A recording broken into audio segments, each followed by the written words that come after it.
Hello, good afternoon, everyone. Welcome to EIT Extension hosted gender budgeting webinar from EIT Extension Bank of Thailand.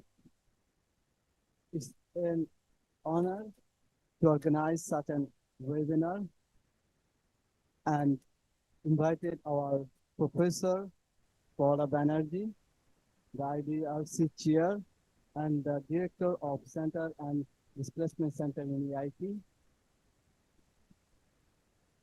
Just the objective of this webinar is on top awareness growing on gender issues to the mass people, and of course to introduce or inviting mass people to join our upcoming conference and training program of EIT Extension. Today's event, let me brief something on this. It will be a 35 to 40 minutes talk by Professor Paula Banerjee. There will be a Q&A sessions, so participants can share their questions, comments, opinion. During the webinar time or talk, you can share your comments as well through the chat box. So we will address it later on during the Q&A sessions. At the beginning of the webinar, there will be opening remarks from our Executive Director of EIT Extension, Mr. Bhoravet Chanlachin. So let's welcome from our message from our Executive Director, Mr. Bhoravet Chanlachin. Over to you, Pijo. Thank you, Shaheen. Good afternoon, everyone from Bangkok City. I'm now sitting in Bangkok City office of AIT. This program is the first program, I should say, that organized by AIT Extensions and the IDRC Endow Research Share centers in AIT, Asian Institute of Technologies. So the purpose of this activity is to transfer knowledge and also the practical example of the integrations of the gender equalities and social inclusions in any programs and projects and the works that we are doing. Now, since we are in like a midway to achieve SDG goals, this is become more important, not only SDG 5, which is related to gender equalities, but all of SDGs, that everybody, everyone, if there are government sectors, private sectors, NGO, and also the corporate enterprises, they need to really understand how to integrate the social inclusion, gender equalities into their, day-to-day operation and day-to-day actions. And this is not only for a meaningful reporting, but also really build that up into their institution and also into their company, that they can really make the sustainabilities on the gender aspects and also the social inclusion aspect. For AIT Extensions, gender responsive budgeting is one of the aspects that we have thought about that is very important for every sector to understand. And today is the time that we can really start from the key concept, which the resource person and speaker who has a lot of research and experience to speak to you. So it's very good opportunity for us to revisit the key concept before we are really apply this concept into our institutions and also SDG programs and SDG action. So on this occasion, I would like to thanks to Dr. Paula that allow us to have time to have very good knowledge exchange with her. She is very busy and she's running important center at AIT. But this is really a good opportunity that both centers will help the audience and also colleagues and organizations to really transfer the knowledge that more practical and also be able to apply that into the situation that everybody now reaching out to the sustainability. So I wish the audience enjoy these sessions, and we we'll be, organizing the similar sessions related to SDGs and also gender aspect, continuously, so that we can keep interaction all the time on this issue. So I would like to welcome all of the audience to these online sessions, and also looking forward for your participation. Thank you. Thank you, Pijo. Thank you, Mr. Boravet Chunlochin, the Executive Director of AIT Extension. Now, to start the talk of Professor Paula Banerjee, let's say few words on Professor Paula Banerjee. Actually, it is quite tough to finish to say about her. She is a well-recognized international speaker, globally famed, and professor and number of administrative director from Calcutta University, and access to the chair of IDRC, funded by Canada government. So she is famed globally. So we are lucky to being here with her and to address this gender responsive budgeting topic. So let's further delay. May I invite Dr. Paula Banerjee to give her speech on this. Thank you. Yes, ma'am. Thank you so much, Mr. Shaheen, and thank you, Mr. Voravate. I think this is a wonderful forum because we will try to make a very difficult topic accessible to most people, and try to show the relevance of this topic in a way that becomes accessible and understandable for people in the spirit of social inclusion. So now I will try to see how I can manage this. Yes. Gender responsive budgeting. Now, gender responsive budgeting, if we think that it is only a matter of fiscal commitment, then I think we'll be quite incorrect in that supposition, because gender responsive budgeting has a lot of effects on many different parts of our lives. I will begin with some statistics so that you understand the importance of where gender equality can take us and where we are right now. So these statistics are taken from either the ADB reports, or from the UN Women reports or ILO reports.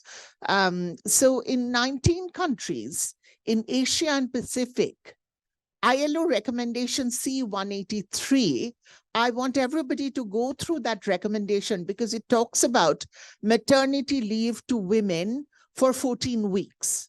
So only 19 countries in Asia and Pacific follows ILO recommendation C183, and 12 countries follow ILO recommendation C191. C191 talks about 18 weeks of maternity leave. That's not really anything extraordinary. If you look at the world over, more than 100 countries actually follow ILO's recommendations. But in the context of Asia and Pacific, where there are, on a conservative estimate, 62 countries, UN says 48 countries in Asia and 28 countries in the Pacific, but that includes United States, Russia, etc. So on a conservative estimate, if we even hold 62 countries, then only 19 countries follow this. In terms of gender equality index, among the first 10, only Philippines figure.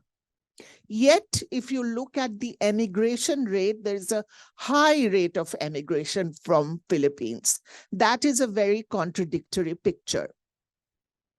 Another statistics, 30% of women in Asian countries are in actually non-agricultural wage employment. In South Asia, it is 20%. This is one of the lowest figures of the world. Only sub-Saharan Africa is comparable to this. So this has a definite impact on gender budgeting, gender responsive budgeting. I will link it later. In South Asia, more than 500 women among 100,000 women die of childbirth. Again, this is comparable only to that of sub-Saharan Africa. If we can call it in a very general way, developed countries, this is such a figure that it would invoke horror. Intimate partner violence is very high in South and Southeast Asia. To name a few countries, 30% of women in Vietnam talk about it, 40% in Bangladesh. And if we look at Pacific islands like Kiribati, Nauru, in these Solomon Islands, in these countries, it is as far as 60%. On an average, women earn 30 to 40% less than men in this part of the world. This estimation can go up to about 70%. So you see, in terms of gender equality, we are nowhere near an equal world. Yet, if we look at the neoliberal economy, women are the fastest takers of these economic reforms. And more women are getting into the job market than any other category, men or other genders. There's a reason why other genders are behind, and we can later go into that region. Women are now beginning or given permission to work in night shifts. Jobs are opening up for women, but protection mechanism is being eroded. There is some change in male-female hierarchies in the region, but that change is very slow to come. And that change has come at the cost of women's protection. That is why we need a gender-responsive budget. Gender-responsive budget, according to UN Women, is a key tool for gender equality. Around 2.4 billion women of working age are not afforded equal economic opportunity in the world. They don't have pretty much the same rights as that of the men. Women's economic rights is very, very difficult to come up with. If you want to understand that the rate that we are going in now in terms of equality, if we want to achieve an economic parity, according to many different sources, UN Women and other UN organizations, it will take us 140 years to achieve economic parity. So you can understand why this is so important, globally, because gender responsive budget is something that is very, very important today. Budget is actually a country's promise as to where they will try to increase or get their funding, the resources they will need to raise funding. And budget is also something that shows us where this money that the countries raise go to, who benefits from this budget. And because there is such a gender gap in terms of male-female parity, we're talking about 140 years. If you bring the third gender or the other genders, that will that gap years will increase exponentially. In the world, 178 countries say that there are legal barriers that prevent women's full economic participation. So you see, globally, more than 50% of the countries say that there are legal barriers, there are constitutional barriers. In terms of statistics culled out from UN Women, it is said that only 3 countries in South and Southeast Asia show any serious commitments to gender responsive budgeting. Among these 3 countries are Philippines, India, and Timor-Leste. So 3 countries in South and Southeast Asia has serious commitment to gender budgeting among 48 countries. And less serious commitment, about 9 countries show that. Thailand is one of them. But at least these 9 countries show some commitment. So Philippines have already invested 5% of their annual budget to gender programs and project activities. Thailand's 2017 constitution enshrines that there would be gender budgeting.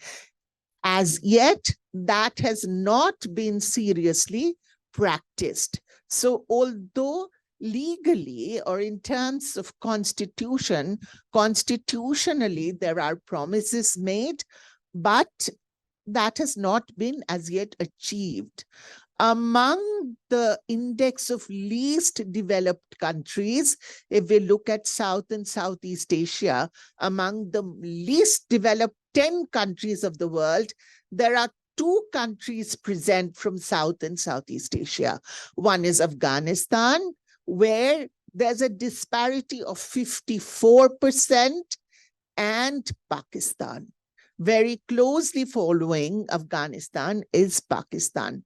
Among countries that show some commitments to gender responsive budgeting to change the economic scenario, we have Bangladesh, we have Nepal, we have Bhutan, we have Malaysia, we have Indonesia, we have Thailand, and, many of these countries. One of the countries, the new countries that have shown some, emerging commitment is Aceh.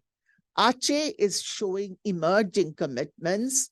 In the world, in terms of gender responsive budgeting, UN Women says, or, they tabulate that there are 40 countries that have requested UN Women to help them with gender responsive budgeting. And Aceh is one of them. Philippines is also one of them. India is also one of them. So these are the countries that are seriously showing at least their intention to have a gender responsive budget. What are the international instruments that call for gender responsive budgeting? Much before the Sustainable Development Goals, there was the Convention on the Elimination of All Forms of Discrimination Against Women, that is CEDAW, 1979. Now, CEDAW had argued for a gender responsive budgeting.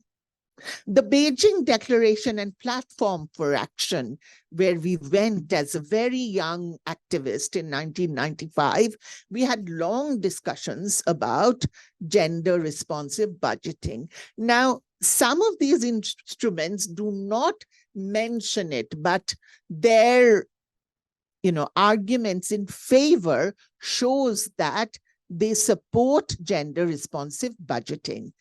Asia and Pacific Ministerial Declaration on Advancing Gender Equality and Women's Empowerment of 2014, which happened, in our corner of the world, also actively called for a gender responsive budget.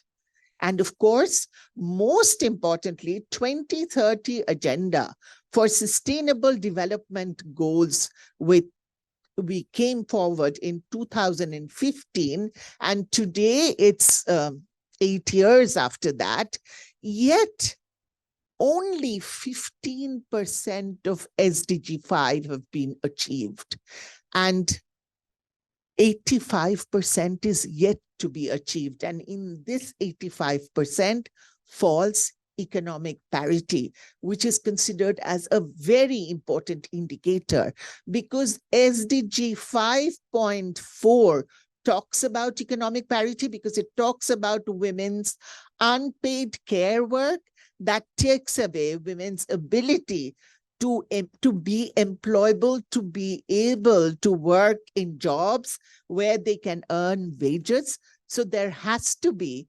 certain indicators so that, or certain targets so that they are benefited economically because of their domestic duties, including care work. And among the 3 targets that is there and implementation instruments that is there, 5.A talks about the economic goals. 5.A talks about women's ownership, women's ability to get economic resources, and it concentrates on the ability to transfer labor into sustainable economic goals. So gender budgeting should be seen in tandem with, and all, if we do not fulfill our promises, our targets in SDG 5, then we will be short of fulfilling any of the other SDGs, because the SDGs are formed as a nexus. So, look at SDG 6, water and sanitation. So unless we make it possible for women to equally access water and sanitation, or women to equally access health issues, or in terms of SDG 1 and 2, poverty and food. So unless women are able to access these equally, we will not be able to achieve any of these goals. So SDG 5 is one of the intersectional goals. It is tied to all the other goals. Women form a little more than 50% of the world. So if women form a little more than 50% of the world, so if they do not achieve parity, or if they do not achieve equality, then it is very, very difficult for the world to be equitable, for human rights to survive. So do not look at SDG 5 as only an instrument for women. It is also an instrument for family, for community and country, and then international, brotherhood and sisterhood of the world. Now let us come to what is gender responsive budgeting. According to ESCAP, which is now becoming more and more important because it generates a lot of data on these issues, gender responsive budgeting primarily entails a recognition that budgets are not neutral things. If we say that budgets are gender neutral, then actually what we are saying is that budgets are gender insensitive. So there is a politics behind budget making. There is a politics behind increasing resources. There's a politics behind where these resources will go. Gender responsive budgeting is primarily, for the first time, a recognition that the budget itself is actually something which it's not a neutral thing either psychologically, psychosocially, or physiologically. Policies and how they're funded have different and unequal impacts on women and men, and different groups of men and women, old, young, urban, rural, sexuality differences, etc., are all affected differently by budgetary policies. So, an effect of this budget in terms of spending, in terms of education, let's put it this way, we will see that women access social sciences, policies on education, and social work in large numbers.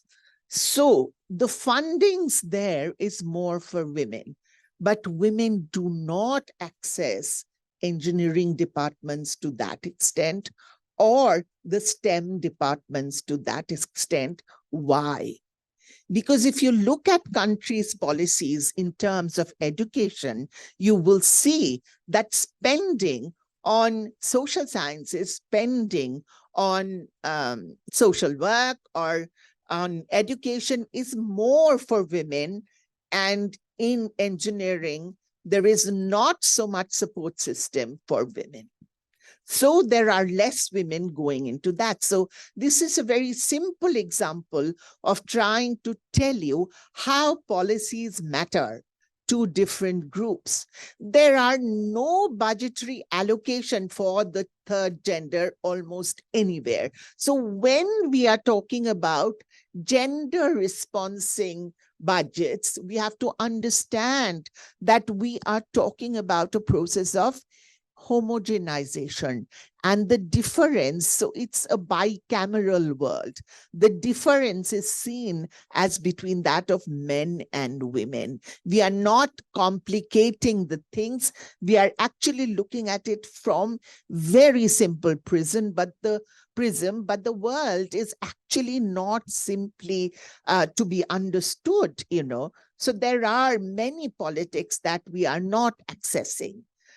Budgets should actually incorporate a gender analysis and gender concerns into all stages of the budget cycle to assess discrimination, inequalities in society, and to ensure that men and women benefit equally from government expenditure.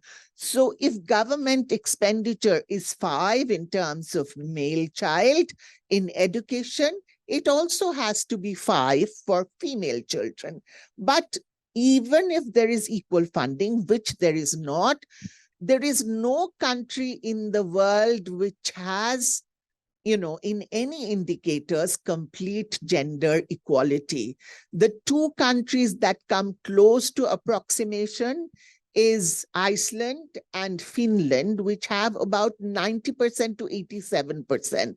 And then there are other countries, Philippines figures in that among the Asian countries, but there are largely countries from the northern world. So, spending can be same, but it can be on different fields. So in every cycle, every part of that cycle, there has to be gender sensitivity, and equalities has to be clearly portrayed, and inequalities will be revealed that way. This does not, in no way are we saying that there has to be a different budget for men and a different budget for women. That will completely defeat the purpose. UN Women brings up this issue and says that definitely we are not talking or saying or arguing for a different budget for men and women. Rather, we are talking about a reworking of allocation. We have to look at who benefits from the budget. So there has to be a reworking of allocation. If 70 is given to boys and only 30 is given to girls, there has to be some reworking of allocation.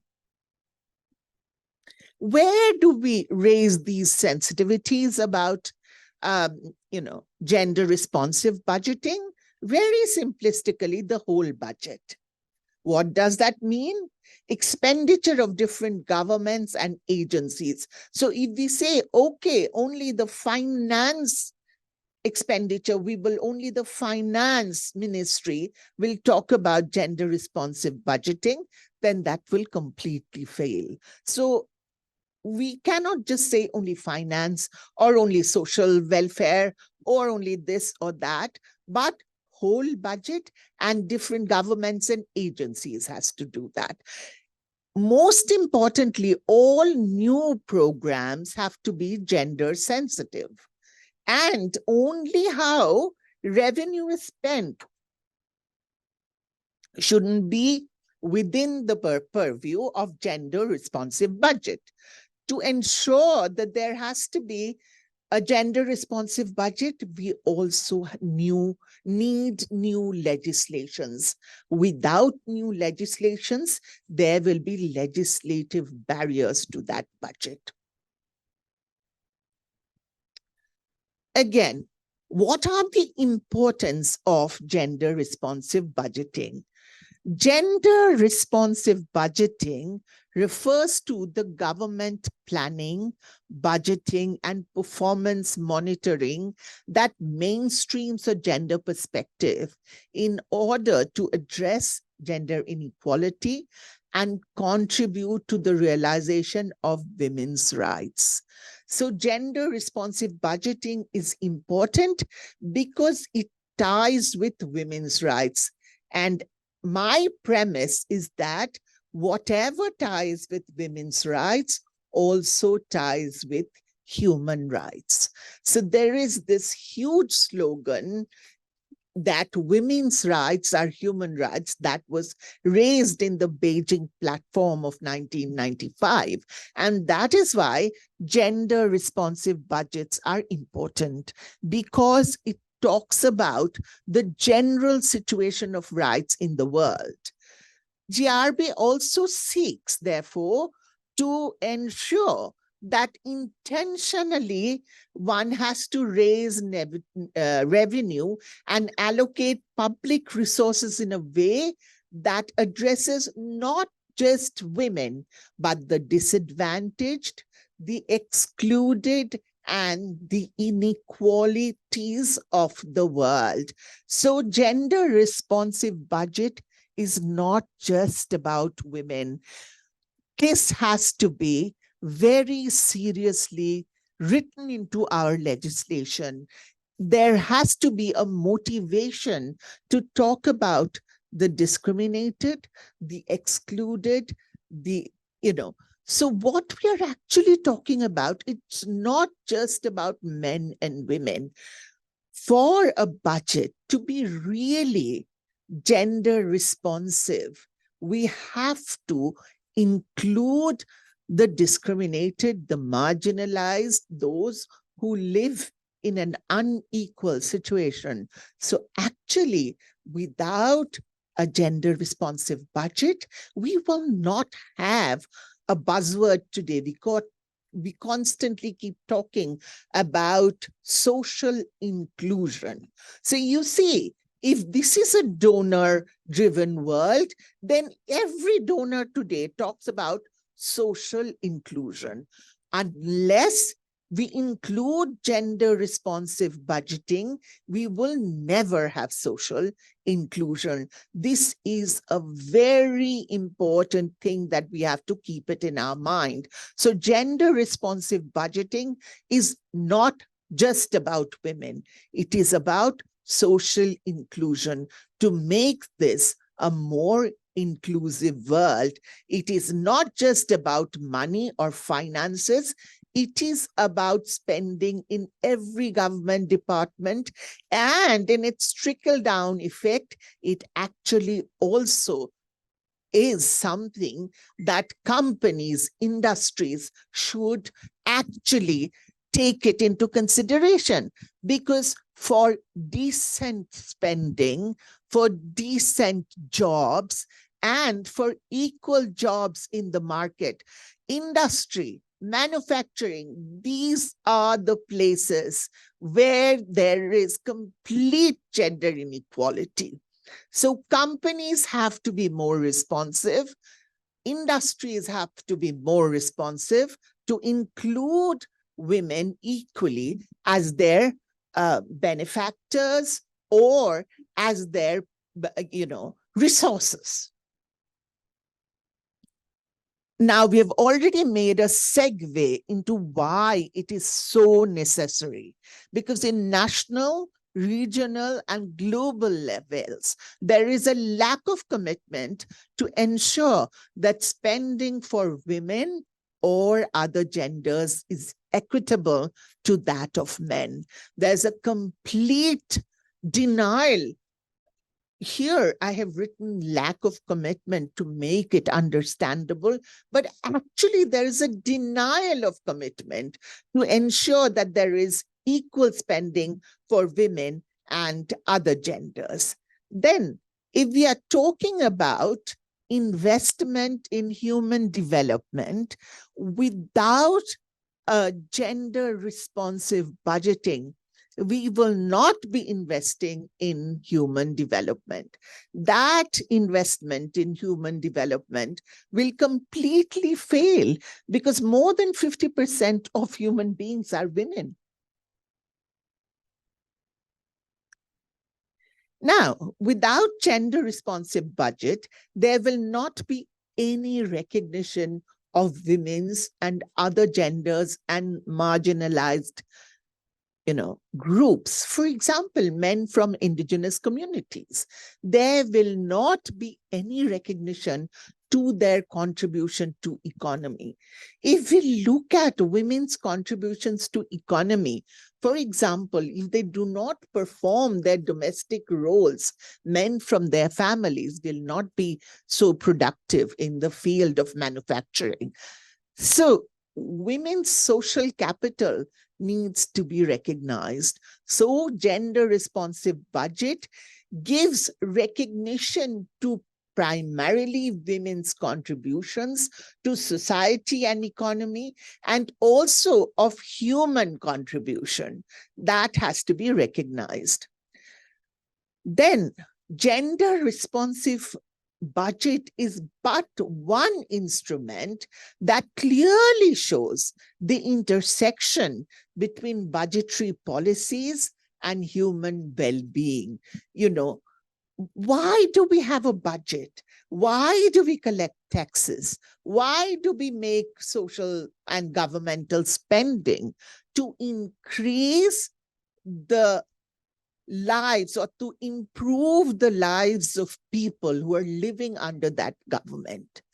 But if there is no recognition of women, of other genders, then the overwhelming majority of the people are not being recognized. So budgetary policy, if they do not look at the well-being of women or of other genders, then that budget will fail because there will not be any recognition of human well-being. Now, we talked about how to make allocations. We talked about how budgets, can be, sensitive, etc. We have not really talked about some of the lessons that we have learned as a result of gender responsive, trying to be making gender responsive budget. Some of the lessons that we have learned is gender responsive budget can only make the world participatory and inclusive. It also strengthens the capacity of government, both at the local level and as the regional level, also in the national level, and then in the international level. Gender responsive budgeting builds the capacity of people's contribution to industry, to commerce, etc. Because 50% of the population, if you do not empower them, then you will lack people for most of the programmings that you do. So it builds capacity. Also, unless we work on budgetary laws, we will not have a more equitable world. Then what do we have to do for a more equitable world? We have to garner political support. Garnering of political support is very, very important because, today we are saying that if politically we have to have an equitable world, it will take us 226 years. When we are talking about SDG goals, we are saying that 227 or 226 years are required to have globally a more equitable world in terms of politics. But unless we have an equitable world in terms of political participation, in terms of political decision making, we will not have an economically inclusive world. Because who will make the laws? If women do not get to make the laws, how can we have an economically inclusive world? Also, we have to anchor GRB, gender responsive budgeting, within the constitutional framework that Thailand did, that there are a few other countries in our parts of the world did. And otherwise, unless it is included in the legal framework, it will not be supportive of the changes that we want to make.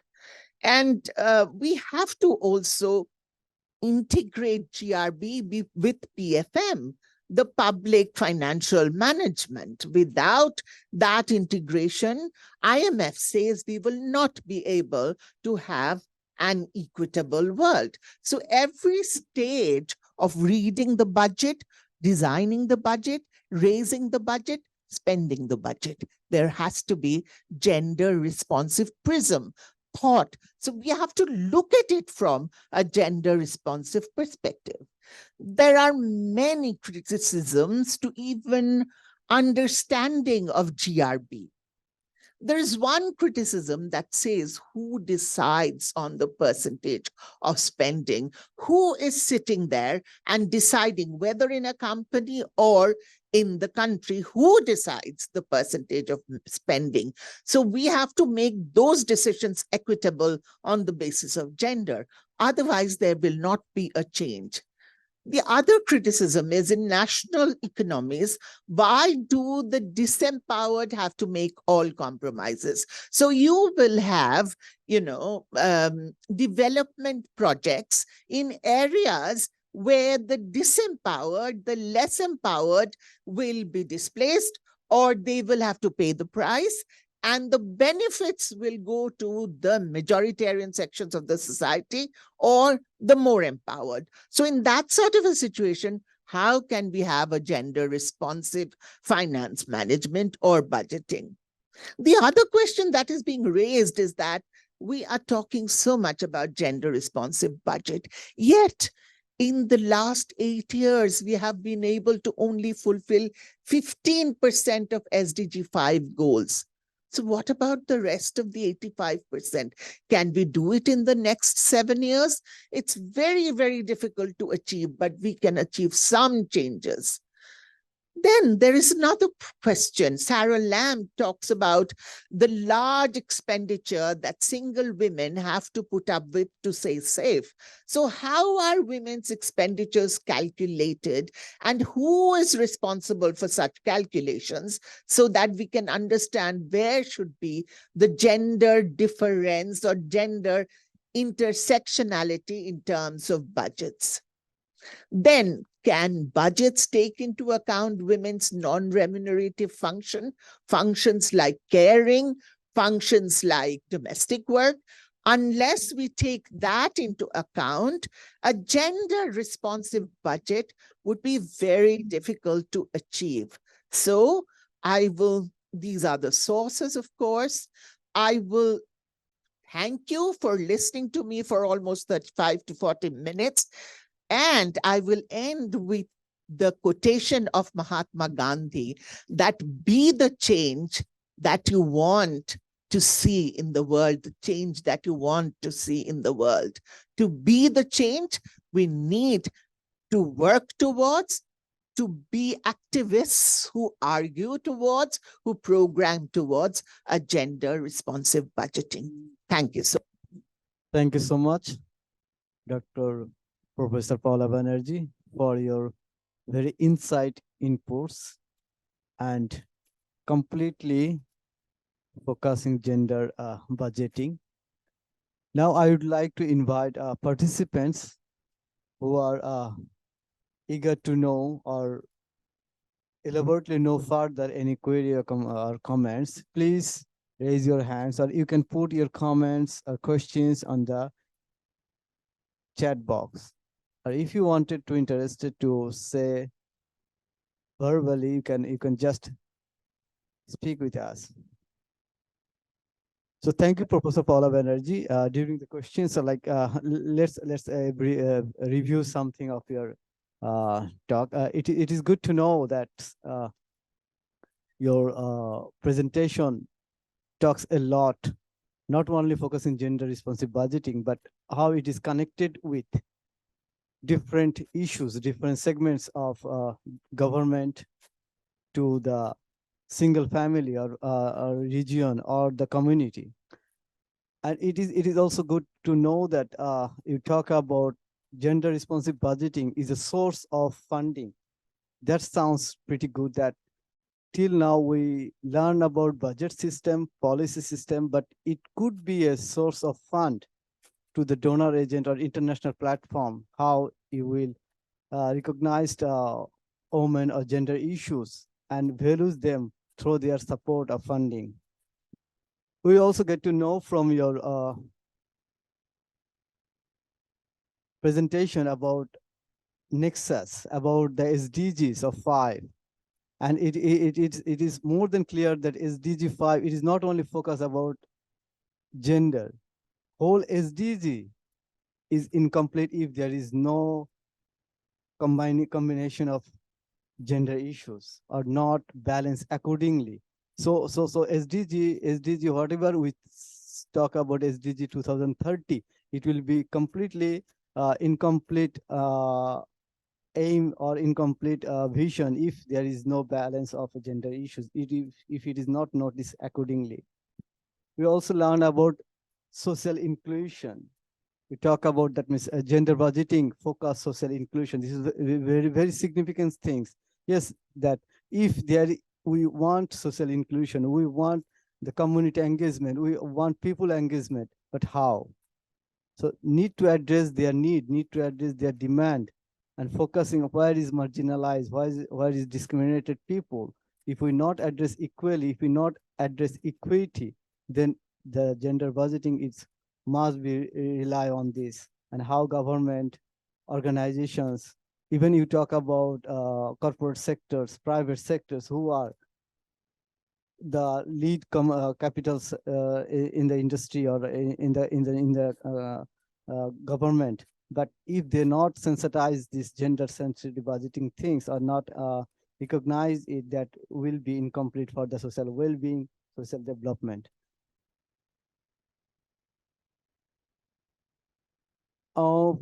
Just to note, there is a questions from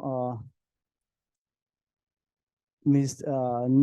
Nishantini, as I know. So dear professor, thanks a lot for the informative session. I just need to have more clarification on how care work recognized by the gender responsive budgeting. If you say something on this. Yeah, there's also another question. Yep. On how could you elaborate more on gender budgeting and its role in equality, specifically in politics in countries such as Indonesia? Okay, and Shaheen, you also had a number of questions.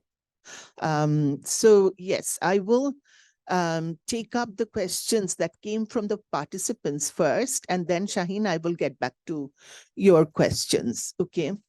Now, the first question, how does care work, be recognized by the gender responsive budget?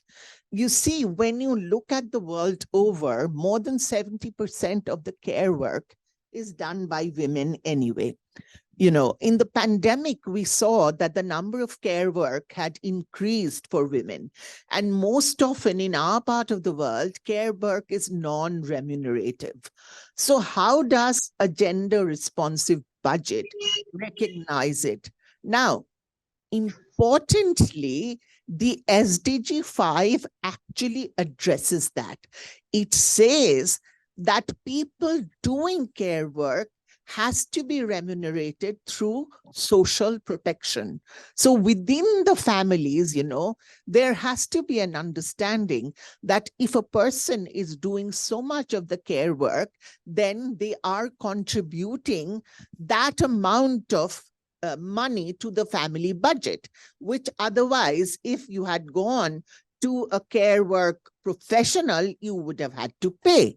So, that social recognition, and as a result of that social recognition, the way to ensure that you are benefited by that social recognition, maybe in terms of leisure, maybe in terms of monetary benefit, maybe in terms of social capital. So, unless you are benefited as a result of your care work, we will have a very gender insensitive situation. So SDG 5 actually talks about how care work needs to be benefited, how women doing the care work need to be benefited as a result of their performance. So care work and, benefits resulting out of that is very, very important. Now, in terms of politics, Indonesia or other South Asian country, yes, gender budgeting is very important where there is a political rigmarole in terms of equality.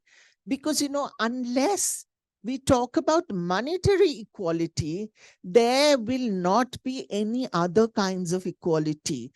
That is why the nexus, the connection between politics and economics is so different, so important. So in countries like Indonesia, countries like Philippines, that's why I give one example, that we are talking about Philippines as one of the most equitable countries, yet spending for women is only, that is only 5%. The other 95% is not so much women oriented. It might be general spending where women can be benefited. So the money that is gathered for, let's say, elections, there has to be a gender parity in that. We cannot have, elections where everybody is made free to raise their funding. Then men, through their, the bro code, the, brotherhood, they will obviously raise more money. So if in elections, there is a tie-up that, okay, not more than 500,000 would be raised for elections or spent in elections, that is where gender budgeting will have a direct impact on politics. And unless you're economically free, you are not politically free. Because let's say if you are dependent on endorsement, that is why in United States, it's so difficult to legislate on gun control, because a lot of political leaders, a lot of senators, a lot of House representatives are paid by the gun lobby. So, it's very difficult, if money is not free without any, ways of modulating your politics, you will become tied to funds. You will become tied to companies. So that is why there is a clear association between politics and economics. And for good economics, we need gender responsive budgeting. Julia, I don't know whether I've been clear or not. If I'm not, then you have my email. I showed it at the end of my presentation. It's paula@ait.asia. Write to me and I'd be happy to respond. Okay, my question, there is another question. My question is, many a times, in spite of the provisions of gender responsive budgeting available in many segments, lack of awareness hinders the process. How can awareness be raised, especially among women, so that they are ensured equality? You're very right, Jagadhatri. It is very, very important to raise the, we talk about, sensitivity. So it is very important to raise the female sensitivity about gender responsive budgeting. But we cannot forget the men, because men are now in control of all institutions. You will see, in terms of ministers, most ministries are controlled by men. Only the social welfare or child and women are controlled by women. So sensitivity are not just for women, but sensitivity has to be there for men as well, for other genders as well, so that women's claim making becomes legitimate and it is accepted by the male leadership. Because as I told you, to achieve political parity, it will take hundreds of years now. So unless men become ally to gender responsive budgeting, we will not be able to convince anybody. So we have to, and how do we convince?